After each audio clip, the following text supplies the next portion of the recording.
All right, good morning. I think we can go ahead and get started. Welcome, everybody, and thank you so much for joining us today, where our CEO, Beth Hassett, will be talking about what's going on with shelter and housing during COVID, ways we are planning on expanding our programs, and just ways that we've been able to support survivors throughout the pandemic and in the future. And everything we've been able to do is just because of you and our amazing supporters. So thank you so much for making that possible. Before we get started, I just want to touch base on a few logistical things. This conference call is being recorded and we will share it with everybody following the call. If you're joining us on your computer today, then we want to encourage you to use the chat feature if you have particular questions throughout the call. At the end, once Beth has gone over everything, there will be plenty of time for question and answers. So at that time, everyone will have the option of unmuting themselves and asking a question, either if you're joining for the phone or the computer. But if you prefer to just put your message in the chat, I will read those aloud for Beth to answer as well. Again, thank you all for joining us this morning. And now I would like to turn it over to Beth. Thank you, Jordan. And that is Jordan. It says it's Julie Bornhoff, but that's a lie. It's just what we had to do for her to share her desktop. So if that's confusing, coming to you today from my house, which is just an example of how we're navigating COVID. We are limiting the number of people in the same airspace and rotating going into our main office building different days of the week. So today I'm at home. I really appreciate everybody taking the time to hear what we're up to. Our focus today is on housing, just because housing and the crisis with people who are experiencing homelessness is such a conversation that we're having at the city and county level that I'm sure you've gotten wind of. And I thought it might be interesting for all of you to know where Weave fits into that continuum of homelessness and what we're doing to try to help eradicate homelessness and especially address those who are experiencing domestic violence. So I'm happy to answer any questions about, in general, how we're navigating COVID and the changes that it's making to the lives of the people we support and to the services that we provide them, if you have any curiosity around that. So Weave has long provided safe shelter. It was pretty much the first service that we started providing when our founders began taking people under their wing who were experiencing domestic violence and helping them figure out what they were going to do next. Victims of domestic violence have always been treated differently than victims of many other crimes. They're often blamed for the situation that they're in. They're blamed for staying too long in the situation they're in. If I never hear somebody ask me why they don't just leave again in my life will be a much happier place. It's complex. And what we've really seen through COVID is there are so many intersections of what's going on in somebody's life that can lead them to need shelter from Weave. Poverty, racism, sexism, homophobia, all of those things intersect with the violence in a relationship and put people in a real place of disadvantage when they're trying to find safety for themselves, and especially if they have children. You know, back in the day before there were agencies like Weave in the mid to late 70s, it was assumed that whoever the breadwinner is the person who deserved to stay in the house because they're paying for that housing. And what we know is that most of our clients who need any kind of shelter are experiencing financial abuse as part of their abusive pattern in their relationship, which might mean they're not allowed to work, or it might mean they're the ones doing all of the work, but their abusive partner is taking all of the money and they're being put on an allowance or not having access to money, or they've been coerced into getting into debt, or their identities have been stolen. So that financial piece keeps people in dangerous homes. And during COVID, we've seen so many people losing their jobs. So they now either have a partner who's living in the home with them and is there 24/7, who's grouchy and doesn't have a job. Nobody's going to work anywhere. And if there are children in the homes, we just see that in a heterosexual relationship, the mother usually or the woman ends up being the one schooling the kids. So lots of things keeping people from leaving, and when they do leave, it's gotten really dangerous and challenging for them in their home. So Weave has a long history of shelter, starting in 1978 when we were founded by 3 Latinx women, and they were all survivors themselves, and they literally housed people in their own homes. And throughout the end of the 70s and into the 80s, we would rent places and put people in them, which just wasn't optimal. We'd rent, like we had a Victorian at one point in Midtown and just had people in bedrooms. So in 1986, we built our first safe house, and it was the first building built to be a domestic violence shelter in the state of California, and only the 3rd in the country. A lot of agencies were continuing to just rent places or use old motels. So we very thoughtfully built this first safe house. We also, over the years, learned that it wasn't optimal. We had multiple families in one room, which from a crisis intervention and trauma focused standpoint was not the best thing. You're putting people all together in a space where they're having to not only deal with their own crises, but that of their new roommate. So in 2009, we built a new safe house with a much more trauma-focused approach. Every family has their own room. We have multiple wings to make sure that it doesn't feel institutional. It's been a much better place for our clients. And the phenomenon we saw was that forever in our old safe house, the average length of stay was 11 days, which is just not long enough. I mean, that's like going on a vacation and coming home, which is not an adequate period of time for anybody to do any real serious work around what's my life going to look like when I leave this place. Immediately upon opening the new safe house, that length of stay doubled, then tripled, and now is much closer to 90 days, which is a period of time that gives somebody a chance to do some counseling, get some case management and other supports, and really make a thoughtful choice about where they're going to go next. In 2012, we built transitional housing cottages because we found that there were people who needed much more support and needed to stay with us much longer. And those cottages are always full. They're on the same campus as our safe house, so people can continue to get the same supportive services and have that camaraderie with the people that they've met. And in 2015, we bought 2 fourplexes on a different site and added 7 additional units, 2 of which are transitional, so people can stay up to 2 years, and the other 5 are emergency shelter. We added 2 more transitional housing cottages this last year. We raised the money and built those.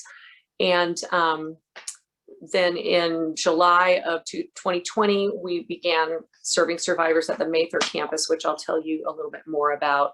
And right now we're in the process of building permanent supportive housing, which I'll also talk about. So we've really invested financially and just programmatically in making sure people have safe shelter. And for those of you who have ever seen our service numbers, by far, we do not serve most people through shelter, but for the people who need shelter, it's a life-saving program for them. So we're proud of what we put together. So we were approached by Next Move, which is a nonprofit that's under the whole umbrella of services that Goodwill supports. And they were looking to apply to operate the family transitional housing program on the campus out at Mather. And they did not feel like they had the trauma-informed approach to serving people experiencing homelessness who have had trauma in their past in order to provide the program piece of this partnership. So they asked us to come on with staffing around supporting children and adults. So we have a children's counselor, an adult counselor, children's case managers, and adults case managers that work on that campus, while Next Move deals with all of the facilities piece of it. And it's been a really eye-opening partnership because we weren't sure what to expect. We had a hypothesis that we were going to encounter people who had a lot of adverse childhood experiences, who had witnessed violence, who had perhaps been sex trafficked, who had sexual assault in their past. And we really felt like it was a good fit with our mission to make sure that people experiencing homelessness were getting those supportive services, because many of them weren't people that would have qualified to stay in our housing because domestic violence wasn't their primary issue. And our program wouldn't have been the appropriate thing for them. So thus far, between when we started in July and the end of February, we've had 36 adults and 76 children. There are so many kids out on that campus. So we're really having an opportunity to get to these kids who have experienced, if only homelessness, that is still a traumatic event to have as a child. So we're able to intervene and provide those supports to the kids. And what we found is just about half of the adults also ended up disclosing a history of some kind of violence, and most specifically domestic violence in their past that either had impacted them or led to their homelessness.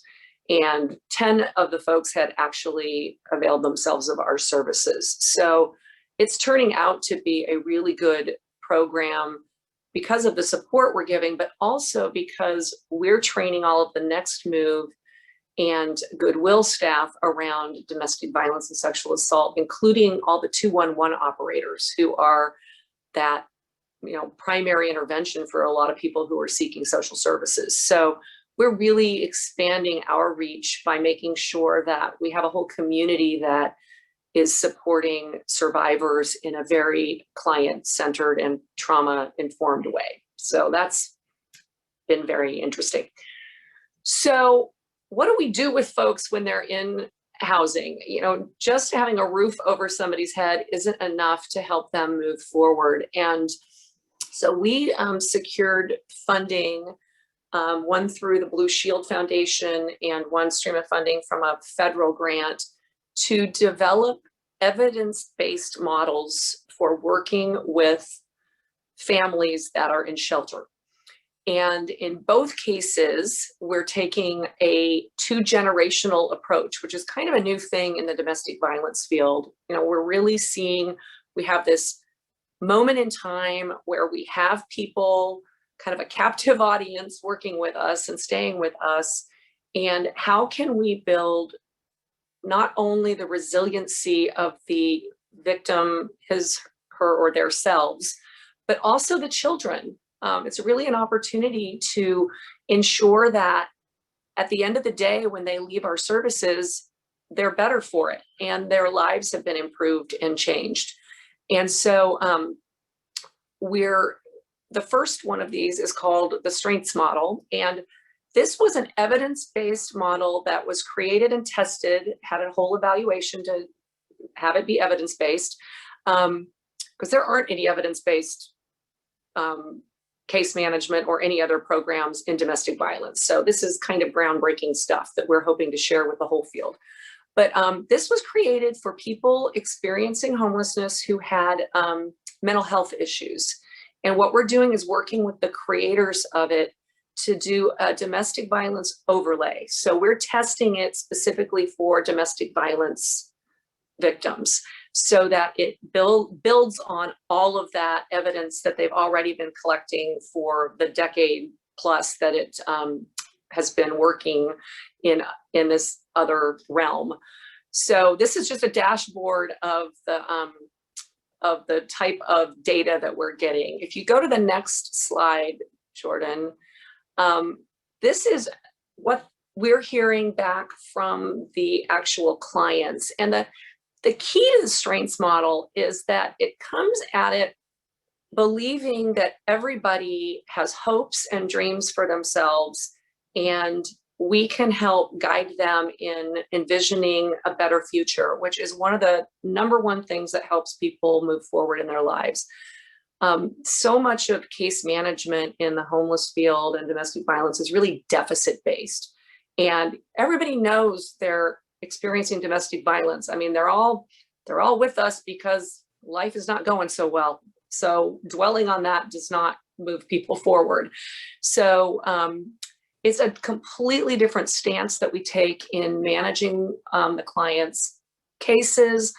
You know, it's if somebody says, well, my hope and dream is to own a house.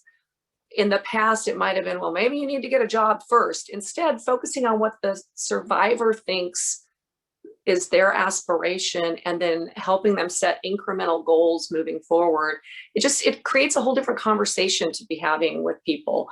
And we're really finding that it's changed the culture of how we work with clients and how we supervise our staff and how the staff talk about clients. Everything's in a very positive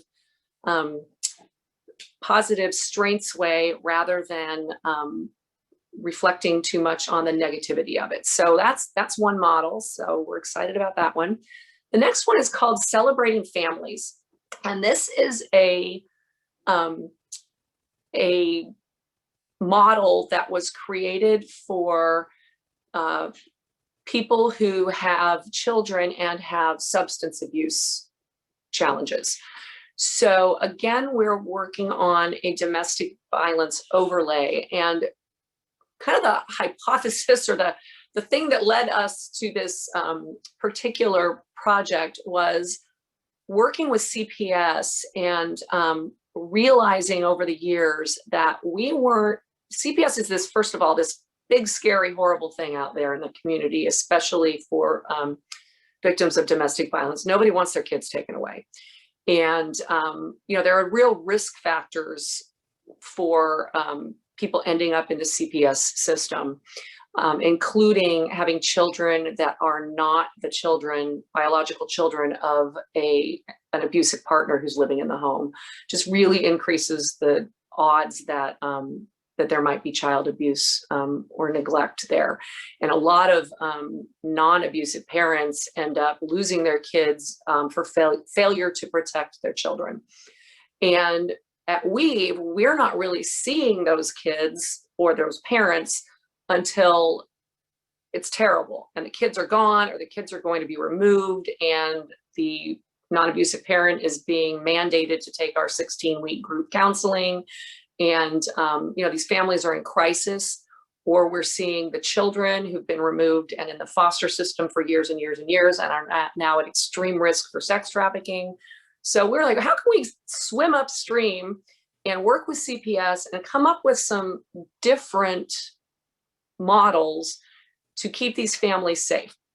And so your head's going to spin when you see this next picture, but you don't have to read every part of it. So part of the project was to do a whole mapping exercise with all of our partners. So the partners are Weave, the Family Resource Centers, the CILs who are providing services to the Black community as part of the Black Child Legacy campaign, Department of Human Assistance, Child Protective Services, the medical community, and law enforcement. We all came together and looked at what do we want these outcomes to be. And we want healthy families. We want parents who protect their children. We want families that are bonded to each other. And we want a different way to refer families to supports where it hasn't escalated to the point that CPS is involved and people are at risk of having their families broken up. So it's a complex program, and we're working on it's a 16-week curriculum, and we're again layering on that domestic violence element. But basically what it looks like is the kids go with an advocate and the parents go with an advocate, and everybody learns a new skill and has a class that they work on. Then they all come back together and everybody eats a meal together, which sounds very simple, but what we know is that when a family is experiencing domestic violence, they're not eating happy meals together. Survivors are not always spending the time to bond with their kids and talk about their day and do, those things that keep a family strong.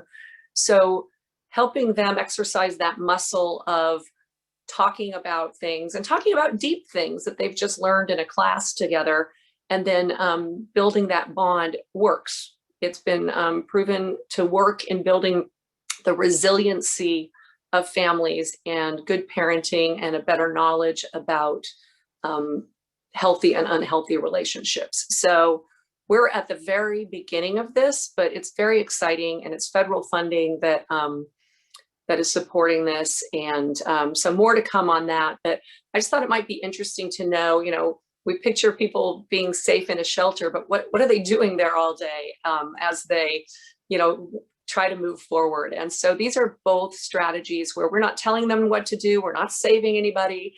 We're just joining them on their journey while they figure out what's next in their lives. So excited about that. So we have long struggled to figure out where people are going to go when they leave Weave. Sometimes people go back into the home that they left with a partner that is abusive. There are zero good interventions for helping abusive partners learn new behaviors and make new choices. We're doing some out-of-the-box work down in South Sacramento, specifically with the African American community, and looking at, are there some other interventions and more preventative things we can do to, again, build the resiliency of families and intervene before violence has really hit. We know that people who are hurting are the people who hurt people. And we've long not worked with men and boys to, not that they're the only abusive parties, but they certainly are the majority, to look at how can we work differently with men and boys to get them to adulthood where abuse is not a normal thing in a family. So we're just getting ready to do listening sessions with men and boys. But in the meantime, there aren't that many places for us to move folks out of our transitional and emergency housing. It's really hard to find landlords who will take somebody with evictions. Often the evictions are because of the abuser, but sometimes it's just where people end up in life. People have bad credit. They don't want to live in the neighborhood that they can afford. They need to get a better job before they can really afford something. So we were approached by the city of Sacramento over the summer to consider building a permanent supportive housing project that Weave would run. And I knew that I didn't want to do something that was taking motels and turning them into apartments, which is what a lot of people do. And if somebody's had sex trafficking in their past, it's very triggering to stay in a motel.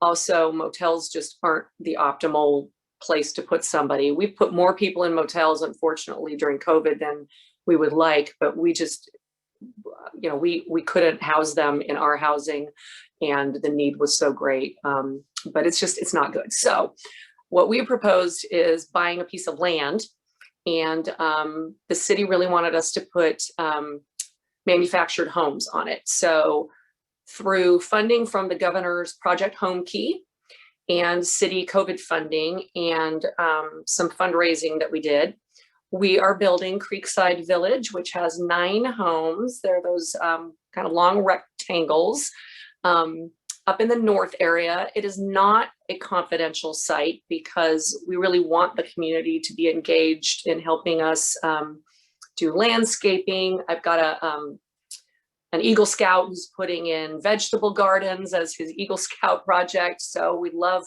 people with a green thumb to be able to come and help with that.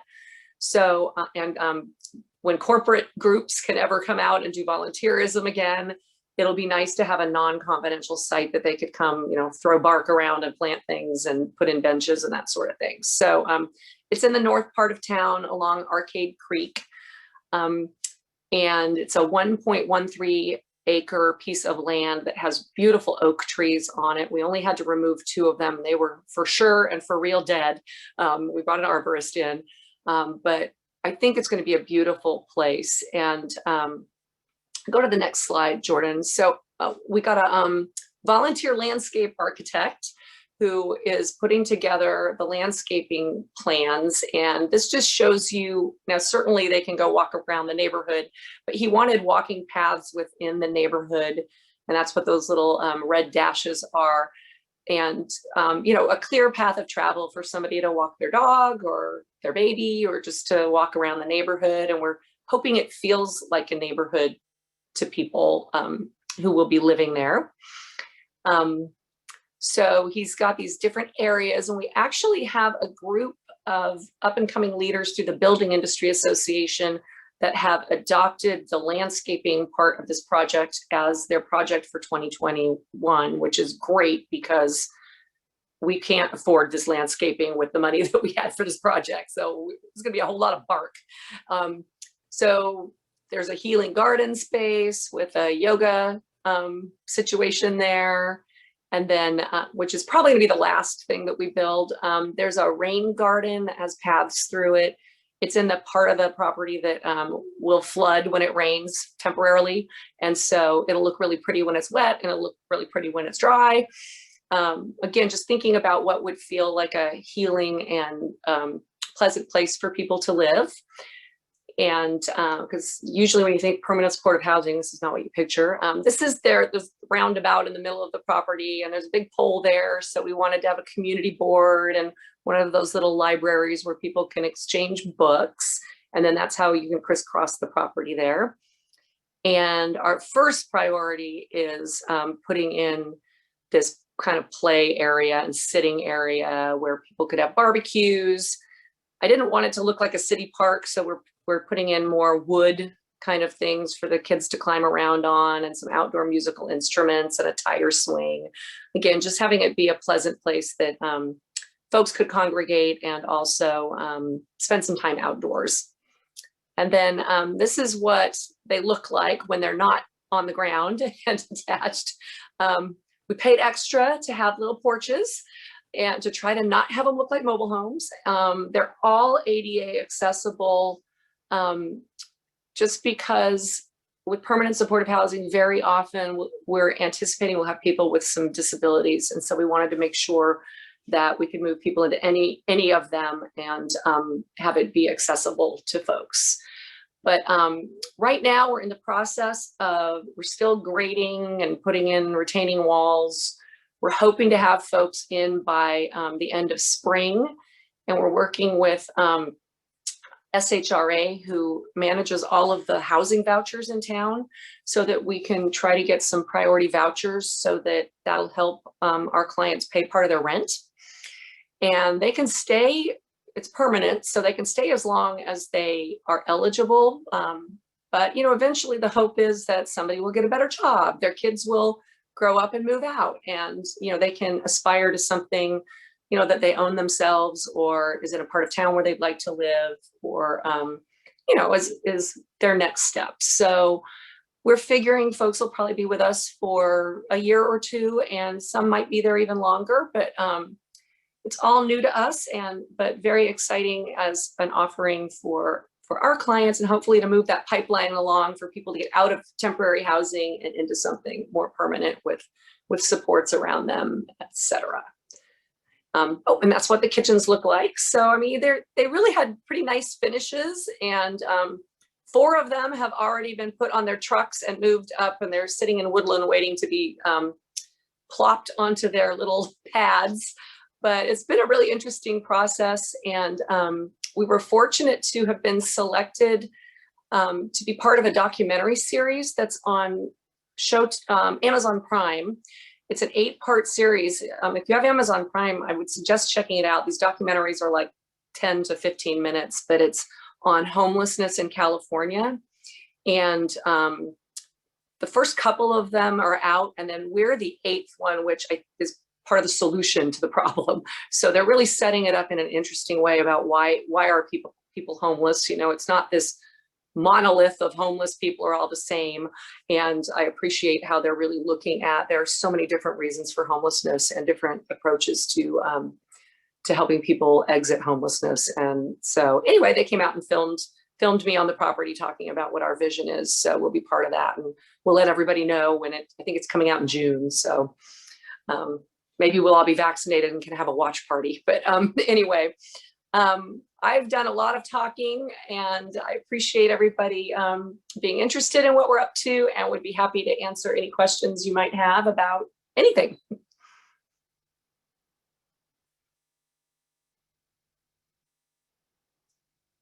And you can feel free to unmute yourself if you can find that. If you can't, I will watch your video and I can unmute you from my side as well. Hello. I have a Hi. lot of questions and I probably will have to email some of them. Okay. So when a person first comes to Weave, who sits on the panel to evaluate that case? We don't really have a panel, and there are a number of ways people can get to us. A lot of people call our support and information line and just are inquiring about whether what they're experiencing even counts as domestic violence. A lot of people, if they're not experiencing a lot of physical violence, they think it doesn't count. And so we do a lot of education around, emotional abuse and financial abuse and such. If they feel like they need shelter, then we have a pretty official screening that we do. And so the staff at the Safe House asks them a lot of questions about, what's going on for them, helps them understand what they'd be getting themselves into. We don't have a lot of rules. Everything's voluntary as far as services. You don't have to do case management. You don't have to do counseling or any of that. But, we have some safety rules. And frankly, if somebody just wants to park for a while, that's fine. But eventually, it's not going to be a very successful program. A lot of times they don't need shelter. They need legal assistance. Some communities in particular and survivors don't want to engage the criminal legal system. They don't want law enforcement involved. They don't want to deal with judges and courts. But for a lot of people, getting a restraining order or nailing down their custody of their children with their partner can be the thing that keeps them safe. So they go to our legal department, and then our attorneys screen them and just look at what their danger level is. If their partner has a lawyer, for instance, then we'd be much more likely to take their case, because we don't want to send them into a courtroom against an attorney that's going to cross-examine them, that kind of a thing. For people who want counseling, it's pretty much, you can have some counseling, whether it's individual or group counseling, and we'll assess which of those would be better for you. But yeah, so it just depends on which door people come in through and whether they're referred by a community partner. We're in all of the family resource centers, and we're in multiple CILs. So we have partners that already have done a lot of that screening and have said that these folks are experiencing domestic violence and they really need Weave's support. So hopefully that answered your question. It did. Moving forward, I'm not sure, because it seems like Weave is growing quite a bit. Will it be better to have a panel with people from various backgrounds to sit on it and review the case and just put notes on as to maybe what you can approach a person or feel a person as to what you feel they might need? So you can track the progress and see if a person has been there for a period of time, if they have been able to complete X, Y, and Z. And if they're not being able to meet those needs, what do they need to help them meet those needs? We kind of do that in several areas. In our residential program, that's part of that strengths model for case management, is we're doing that case management as a group. Okay. So it is advocates that are coming from different backgrounds and are reflecting different communities, and they can offer supports and suggestions to each other. Okay. Where it also happens is in the family resource centers. We're very often part of a multidisciplinary team. And so the folks might be getting home visitation around parenting skills that have nothing to do with domestic violence, but then domestic violence has popped up. And so we collaborate with them, and what other supports are they getting? Because the whole point of family resource centers is that we're bringing that community together. So if you're in Valley High or Meadowview or North Sac, we want to make sure you're getting supports in your community from people who know you, look like you, understand you, rather than you're going off to weave somewhere and getting support. So that's been a big strategy, and part of our growth is that we're embedded in 38 different places in the community, including like the Native American Health Center and places that people are already going, so that the help they get from Weave isn't this isolated thing that doesn't resonate with the rest of their lives, for lack of a better term. Okay. Encouraging people to get a high school degree, is that part of the program? You know, if we look at what their goals are, and for a lot of our clients, getting their GED or finishing high school or going to community college is absolutely going to be the thing that moves them, propels them forward, just from a getting a better job standpoint and being more competitive in the market. So yeah, so we work with a lot of other community organizations that provide that kind of training or can get them connected to community college or whatever they need to do. And does Weave also have affiliations with drug rehab centers? We do. We provide our 16-week group counseling in some of the rehab centers for people who have that co-occurring condition of drug and alcohol addiction and domestic violence in their relationship. And then we refer out to a lot of folks, because sometimes, you know, getting that under control is critical to being able to deal with the other crises in your life. And do you have a financial expert as part of your panel, somebody that can talk to these families as to, for example, somebody with a bad credit history, multiple evictions, as to what they can do to sort of come back into the good faith, bracket? Yes, and we do. We have a whole department that's called Housing and Client Prosperity. And we used to have one person who did that. And what we found was we needed all the case managers to have that skill set, because what we really try to do is not have somebody tell their story 15 times.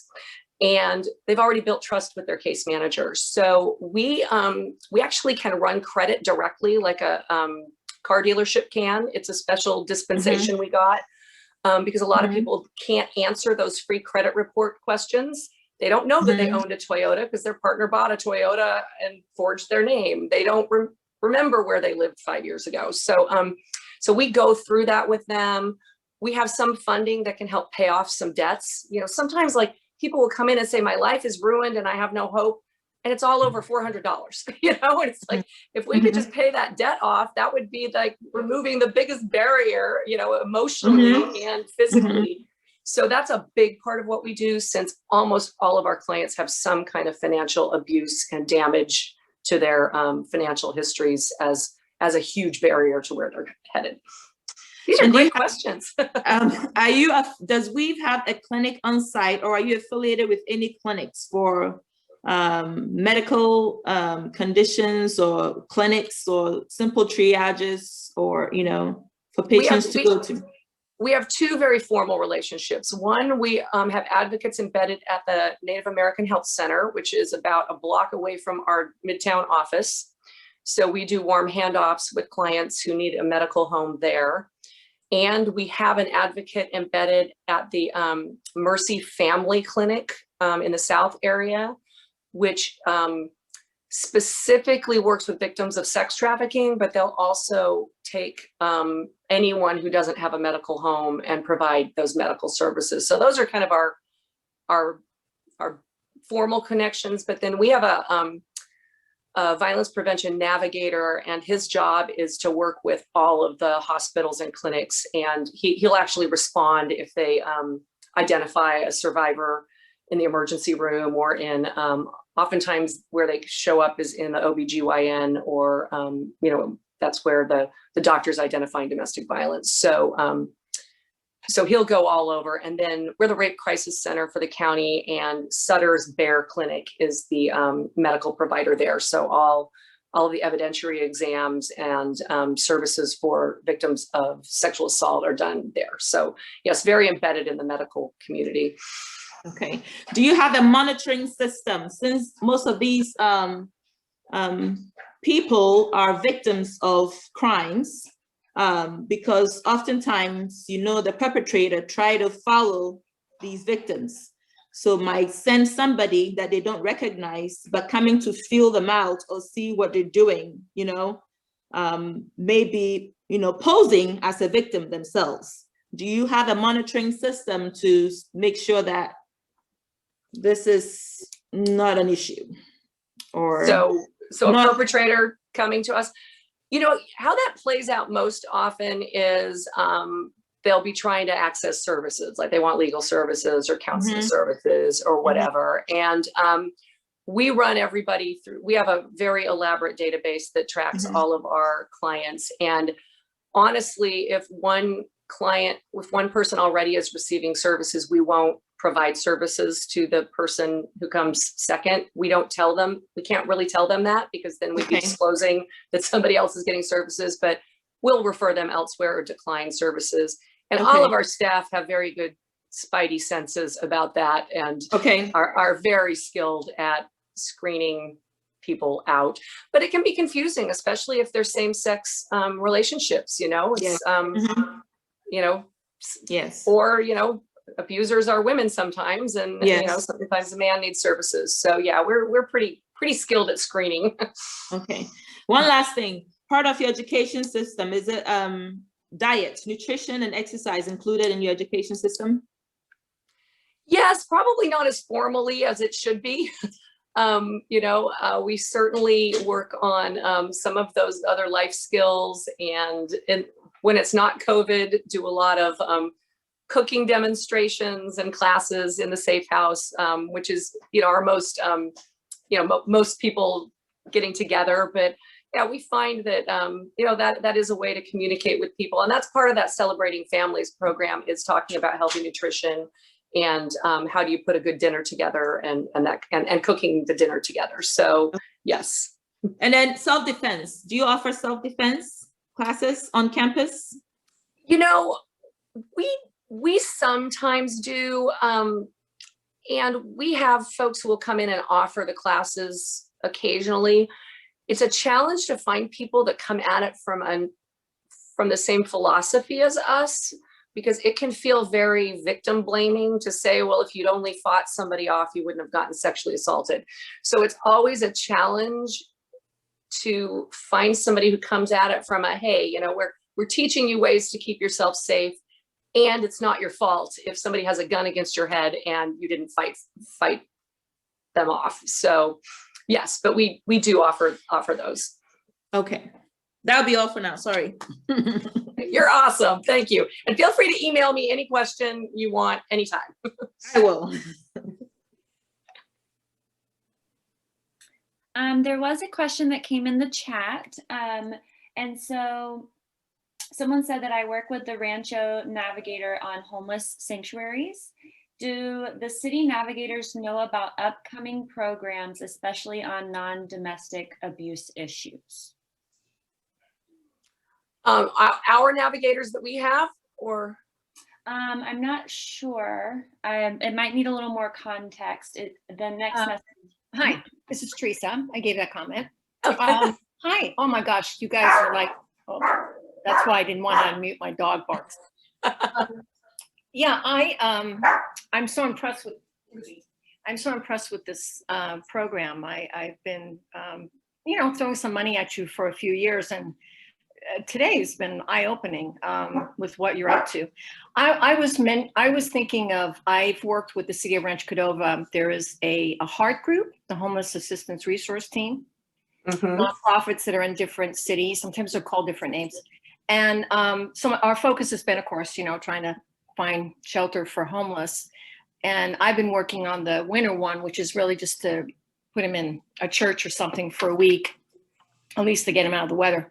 So I was curious, with all this effort, the turnkey or home key, whatever they call that. And you said you were connecting to that aspect of the need in the community, where it's not just domestic abuse, but people who just need shelter, homeless people. So I was curious if the navigator like here knows about that. And so. I don't know about that navigator in particular, and feel free to send anybody who might need to know our way. We do participate on the Continuum of Care, which is the county-wide body that looks at all homelessness services. So we send staff to those meetings, and that's been a big positive change, because prior to that Continuum of Care being set up, I'd go to meetings and I mean, frankly, people would say, I don't know why you're here because you guys have nothing to do with homelessness. So it's taken almost a decade of infiltrating some of these homeless focused organizations and saying, you know,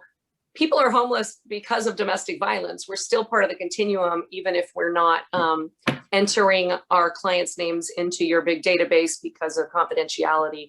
But, and we're always happy to come out and speak to groups if they don't know about all of our services. So yes, please send Rancho Cordova folks our way. I will. And then just the other thing I mentioned was I am a fitness instructor. And I think it was a couple years ago, I actually got a call from Weave to come and do Zumba classes. And of course, it was pre-pandemic, but I could never reach that person. And I could never get to somebody who knew who that person was.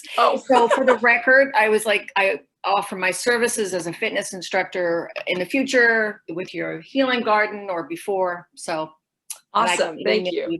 My information. Okay, fabulous. Thank you so much. Thank you. I do not see any more questions on the chat, and I apologize if I'm missing some. Does anybody have any follow-up questions?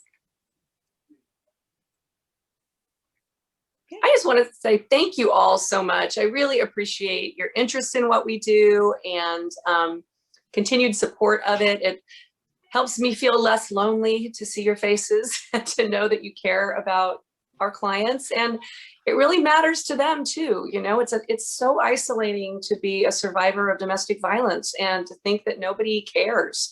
And I think if we've seen nothing else during this pandemic, it's been, I think the community and the world is really viscerally feeling what it would be like to be in such an isolating relationship. You know, folks that are in healthy relationships are being trapped in homes with their partner.